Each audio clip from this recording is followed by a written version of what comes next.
Bom dia, Paulo Moura, cientista político, 22 de abril de 2022. E no momento em que eu estou gravando este vídeo, o presidente acaba de decretar o indulto de Daniel Silveira. O objetivo do vídeo é analisar a condenação de Daniel, a importância e o significado dessa condenação e o indulto do presidente num gesto de óbvio confronto com o STF. Mas antes eu quero agradecer a você que doa pelo Pix e pela conta bancária do canal, lembrando que este é um canal que faz análise política com viés conservador, à luz da ciência política e da teoria da comunicação, em vídeos curtos. Se você já pingou seu Pix desse mês aqui, meu muito obrigado. Se ainda vai pingar, meu muito obrigado também. Lembro que é o seu Pix mensal que garante a independência das informações e análises deste canal. Vamos lá, pessoal.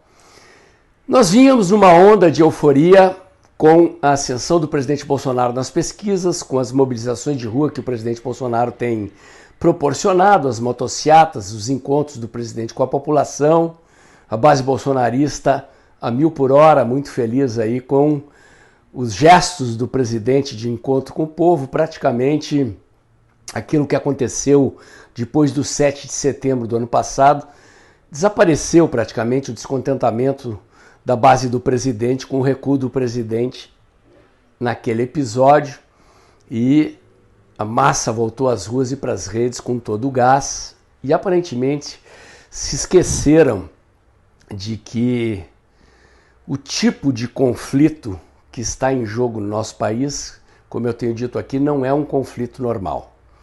Eu tenho alertado sistematicamente aqui que nós temos que cuidar com salto alto na disputa eleitoral, que a euforia não é boa conselheira. E em outras oportunidades aqui, muito antes da eleição, eu fiz vídeo aqui dizendo que o presidente Bolsonaro enfrenta uma oposição sistêmica, que o nosso inimigo não é apenas o Lula e o PT, mas é a mídia, o STF, os bancos, os globalistas em geral, né? Enfim, enfrentamos inclusive inimigos globais na esfera internacional, interesses que extrapolam, inclusive, a esfera do sistema político tradicional brasileiro. E esse julgamento do Daniel Silveira, ele se revestia de um conteúdo e um significado muito mais amplo. Então, antes de entrar no aspecto da questão do indulto que o presidente concedeu, eu quero chamar a atenção para algo que passou despercebido de todo mundo. Não vou nem tocar na questão da traição do André Mendonça, acho que o André Mendonça é uma figura menor, não percebeu ainda, não caiu a ficha da investidura do cargo, da dimensão do cargo que ele assumiu. Ele é um biógrafo do Toffoli, é alguém que se deixa influenciar pelas amizades que ele tem ali dentro da corte, com figuras como Gilmar Mendes e outros. Quis agradar os colegas da corte e ao mesmo tempo propor uma pena menor, terminou ajudando a condenar o Daniel, errou completamente, se queimou com a comunidade evangélica, mas como eu disse, é uma figura menor. Reduziu-se a sua insignificância, talvez com o tempo ele aprenda o que significa o cargo que ele assumiu. Nunes Marques, de onde talvez não se esperasse uma atitude de grandeza, é de onde veio, de fato, o único voto correto ali dentro da corte. Não vou entrar em maiores comentários. O voto de Nunes Marques representa a defesa da democracia, da liberdade, da Constituição. Defesa da liberdade de expressão e das prerrogativas parlamentares do Daniel, que se excedeu nas palavras, de fato, mas que estava ali exercendo seu direito parlamentar e seu direito de cidadania. Isto é outra questão. O que nos interessa aqui do ponto de vista do conflito institucional, da guerra de fundo que está por trás desse julgamento e que passou despercebida de todo mundo, é a fundamentação do voto dos juízes que condenaram Daniel. O que está por trás dos argumentos daqueles que defenderam a condenação de Daniel a 8 anos e 9 meses é a tipificação de crimes com base numa lei extinta, que é a Lei de Segurança Nacional, para criar jurisprudência para condenar depois o presidente Bolsonaro, seus filhos, todos aqueles indiciados no inquérito legal das fake news, dos ditos atos antidemocráticos e dos outros inquéritos ilegais nos quais Alexandre de Moraes vai pendurando um atrás do outro inquéritos que vão se abrindo à medida que ele vai encerrando inquéritos ilegais que ele abriu com base, sabe-se lá no quê, porque na Constituição e na lei não são. Esta é que é a verdade. Jurisprudência no direito, para quem não sabe, é quando a decisão primeira de um juiz ou de um determinado julgamento serve de fundamento para decisões posteriores. Então, vou dar um exemplo. Eles falaram ali em militarização da sociedade como um dos argumentos, tomando por base a retórica do Daniel para justificar sua condenação e tipificar crimes que ele teria cometido. Crimes retóricos. Com base nisso, cria-se um precedente hiperflexível, por exemplo, para futuramente condenar qualquer pessoa que defenda a flexibilização do Estatuto do Desarmamento e o nosso direito à posse e porte de armas. Em tese, toda pessoa que defenda isso futuramente poderá ser enquadrada como defensor da militarização da sociedade, que na interpretação flexível desses senhores poderá ser tipificada como crime de militarização da sociedade. O que nós estamos vendo é isso. Eles se auto-atribuem o poder e o direito que eles não têm de inventar crimes, nesse caso, inclusive, com base na Lei de Segurança Nacional, que não existe mais, para futuramente julgarem e condenarem o presidente da República, os filhos do presidente da República, as lideranças conservadoras que já estão indiciadas nesses processos ilegais. E o que impedirá Alexandre de Moraes e outros juízes, Barroso, Fachin e outros, de irem incluindo nesses inquéritos seus desafetos? Nada, a menos que alguém resolva, com base na lei e na Constituição, finalmente, alguém aqui é o Senado Federal, dar um basta nesse autoritarismo, nessas inconstitucionalidades e ilegalidades praticadas pelo STF. Essa é que é a questão. Ninguém percebeu. Ninguém percebeu. Isso é de extrema gravidade. Então, esta é uma dimensão que é preciso que as pessoas atentem. Atentem. A condenação do Daniel é grave? É. A traição, a covardia de André Mendonça é grave? É. Tem um fato menor, reduzido-se a sua insignificância, André Mendonça ficará esquecido da história.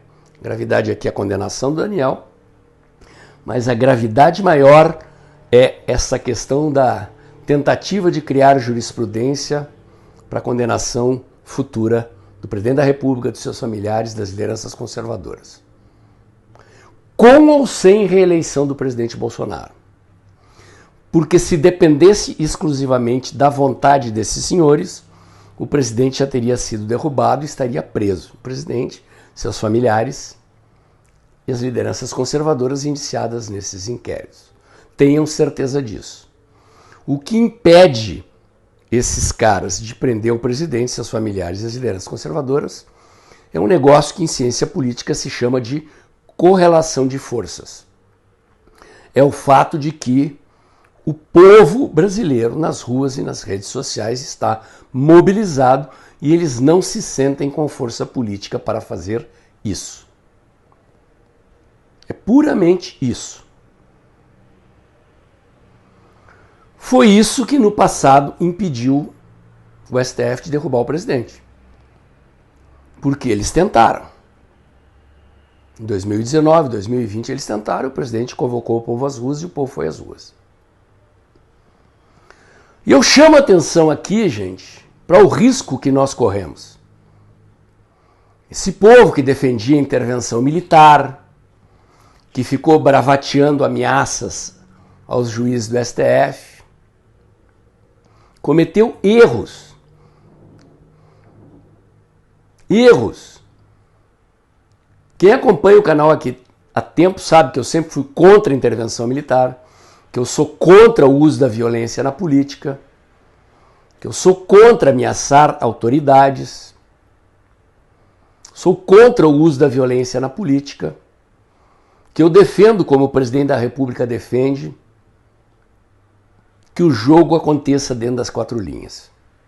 Não há condições políticas e nem força política para golpe militar. Nós não estamos em 1964. A esquerda não está fazendo guerrilha armada, sequestrando gente, sequestrando o embaixador dos Estados Unidos, assaltando bancos, matando gente na rua, invadindo quartéis, matando soldados e roubando armas. Não existe mais aquele tipo de ameaça comunista que existia em 1964. Os países democráticos do mundo não dão mais sustentação para isso. Basta ver que a Venezuela faz o que faz e os Estados Unidos não invadem a Venezuela para derrubar o Chávez.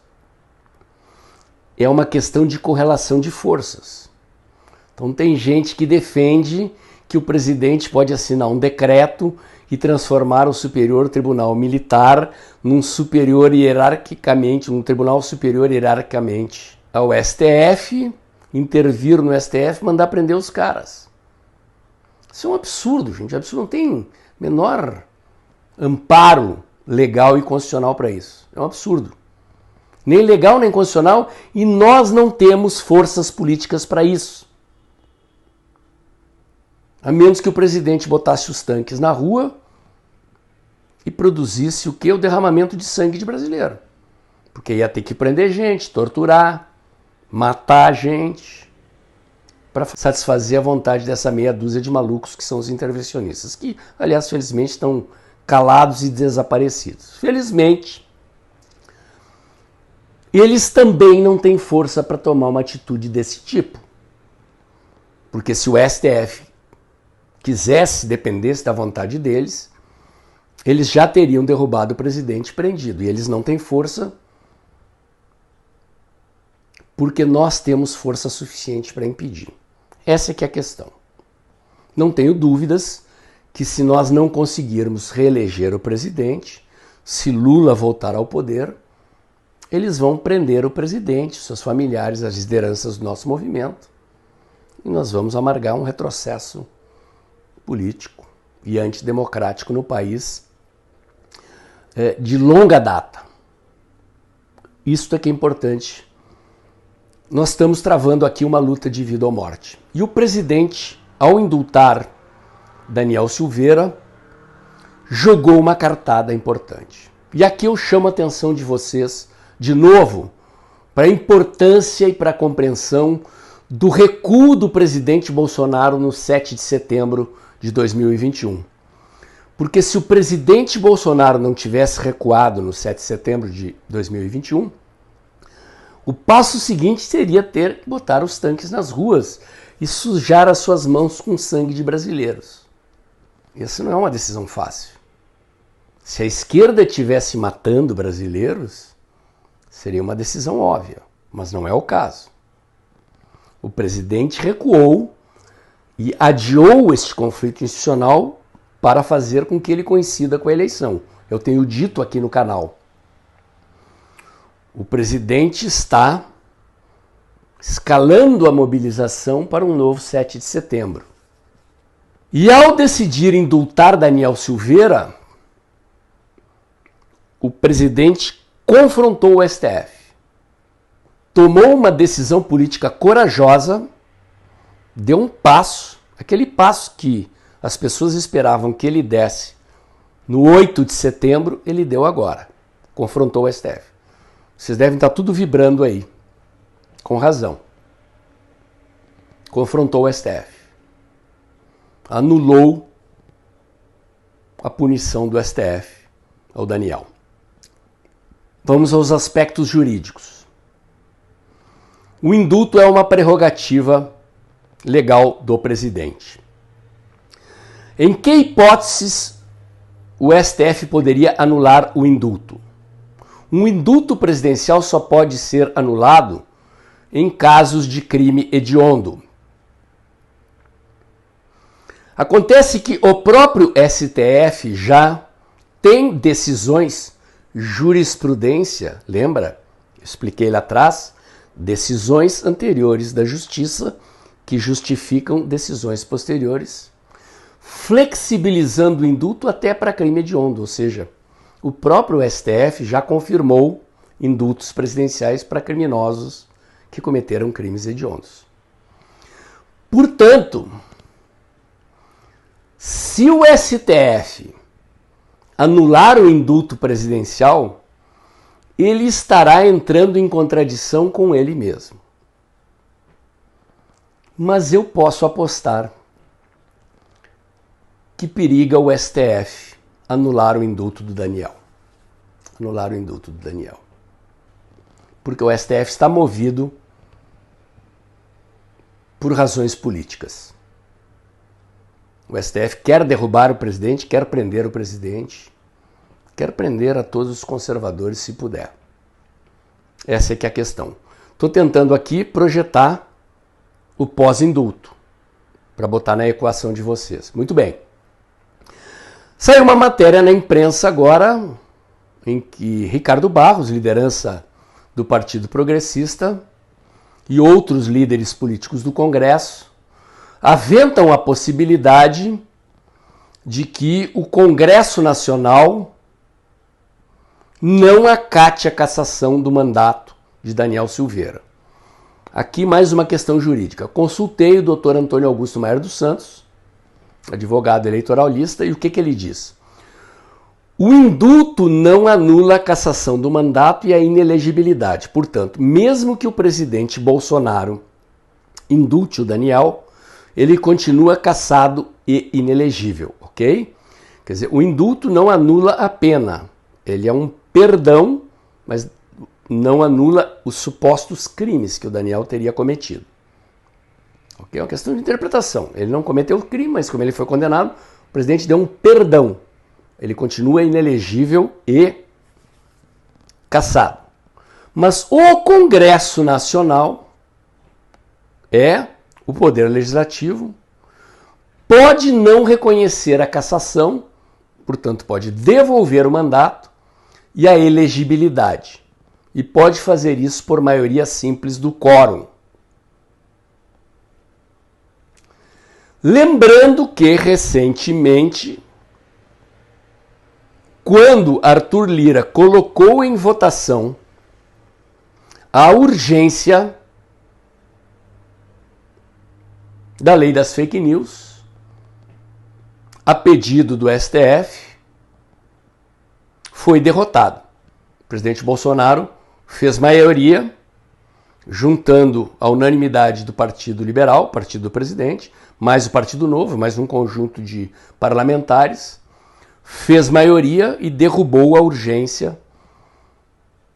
Portanto, talvez o presidente Bolsonaro consiga articular no plenário da Câmara a anulação também da cassação e da inelegibilidade de Daniel Silveira, o que significa que a atitude do presidente de indultar Daniel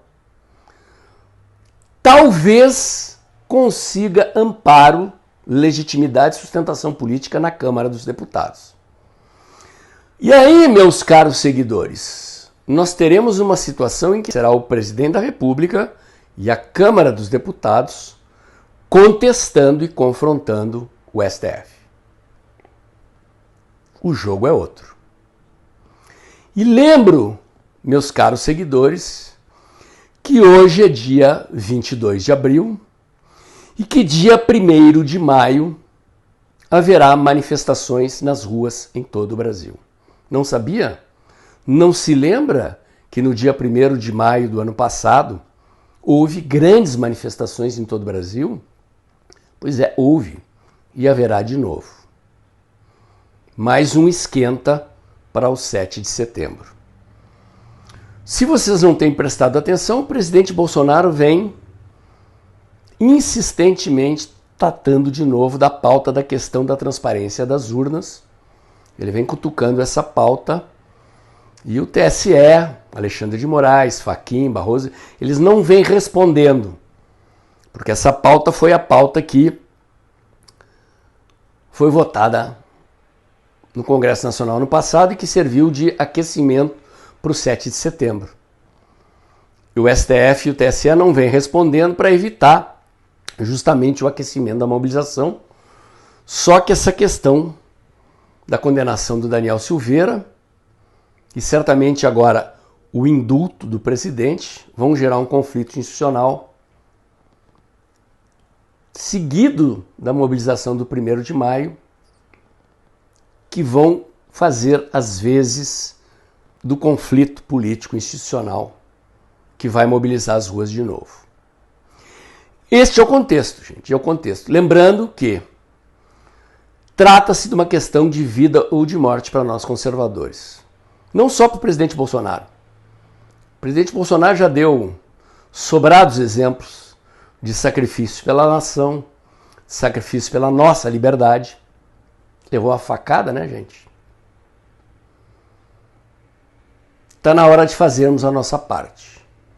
Chega de mimimi, principalmente para aqueles que reclamaram que o presidente recuou no 7 de setembro, aliás, no 8 de setembro de 2021. Eu defendi o presidente logo depois. Confesso que no primeiro momento eu não entendi. Quase gravei um vídeo detonando o presidente, mas parei para refletir, passei a dar razão para o presidente. Voltem lá nos vídeos depois do 8 de setembro, vocês vão ver que eu defendi o presidente. Depois de refletir, eu percebi que ele estava correto e que ele estava transferindo o jogo para agora.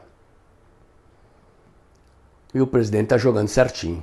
Está na hora da gente fazer a nossa parte, ir para as ruas e sustentar o jogo pesado que vem por aí. Esse jogo não é um jogo tradicional, não é uma eleição normal. Nós só vamos ganhar esse jogo se esse jogo for jogado no nosso campo. O campo deles é lá no STF, o nosso campo é nas ruas e nas redes sociais. Meu comentário de hoje era esse. Se você gostou, curte, comenta e compartilha. Bota o dedãozinho lá. Aperta o sininho para o YouTube avisar você quando tem vídeo novo no canal. Inscreva-se aqui no meu canal. Inscreva-se também nos meus canais alternativos, o Dextra by Paulo Moura do Telegram, o Dextra Jornalismo da COS.tv. Acompanhe meus comentários diários no canal Tempo e Dinheiro do jornalista João Batista Olive, de segunda a sexta-feira, um pouco antes das 2 da tarde. E lembre-se, o vídeo está acabando logo depois da vinheta. Abre o aplicativo do seu banco e pinga um Pix aí, porque é o seu Pix mensal que garante a independência das informações e análises deste canal. O vídeo de hoje merece um Pix bem gordinho, né, pessoal? Amanhã tem mais.